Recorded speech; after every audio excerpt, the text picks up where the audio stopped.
Edmund Wessels is walking proudly after scooping a prestigious international award. He was part of a group of 15 African entrepreneurs nominated for the 2023 Africa Prize for Engineering Innovation. The awards were founded by the Royal Academy of Engineering in London. Wessels designed a portable device enabling gynaecologists to diagnose and treat uterine health issues without anaesthetic. He joins me from Cape Town. Thank you so much, Edmund, and congratulations, first off. Thank you very much, and thank you also for having me on the show tonight. So, how do you feel to be honoured in this way? Were you expecting the win? I really wasn't prepared. We went in there with all the best intentions, having done all the work we could. We were definitely prepared fully, with our pitch and how we practice it. My co-founder, Chris, came along to Ghana with me, and we did a lot of practicing beforehand, but it was still just a huge surprise and honor, and it still definitely almost knocked me off my feet. You can see from celebration videos that I was just absolutely ecstatic, and especially so to share it with one of the finalists as well, Tony, who's also doing incredible work. Tell us a bit more about the specialist work you do and what Flexigen entails.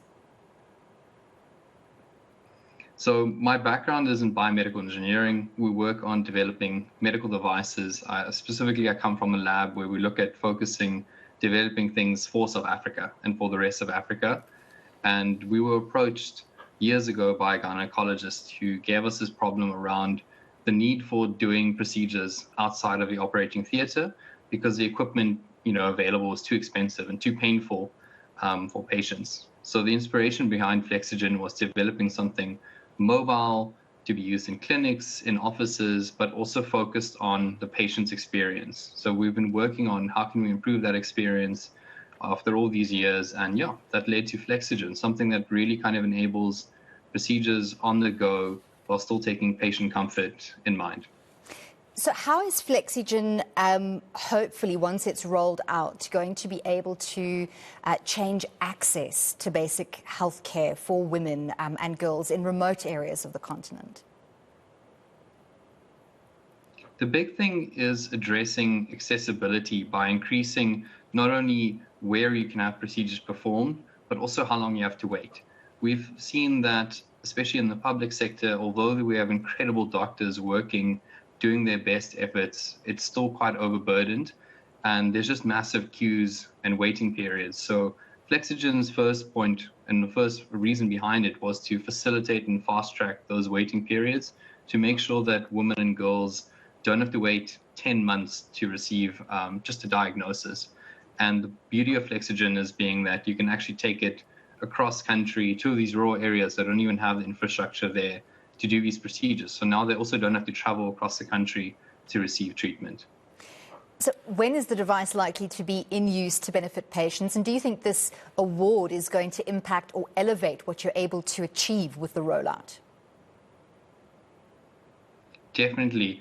And not just from the prize money point of view, although £25,000 definitely helps, but also in terms of the exposure it's getting us. It's helping people see what Flexigen is about and what we're trying to achieve, because especially in the medical device landscape, we need investors, we need capital, and that's what this award is really going to help hopefully get us.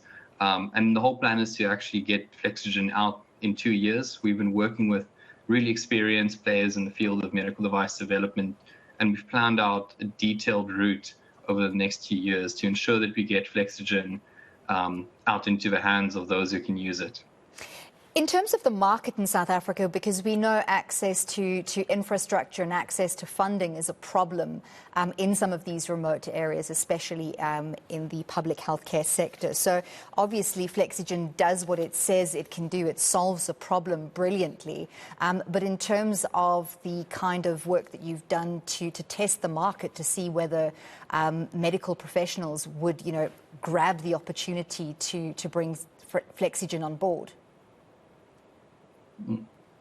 So we've been working with various gynecologists throughout the development process, and even beyond that, we've been engaging with doctors at district clinics, we've been engaging with medical device developers and just stakeholders across the whole treatment process to make sure that their input is given and that they're also, excited for it, because it doesn't help us developing this without their input, and it's not something that they would want to adopt firstly. So we've been fortunate to have their input along the way, and I can honestly say that doctors themselves are incredibly excited for this technology. Excellent. Congratulations again. We do hope to see the products available, or the solution available to women across the country soon. All the best for your fundraising, and we look forward to chatting you once that is rolled out. Thanks so much. That was Edmund Wessels, winner of the 2023 Africa Prize for Engineering Innovation.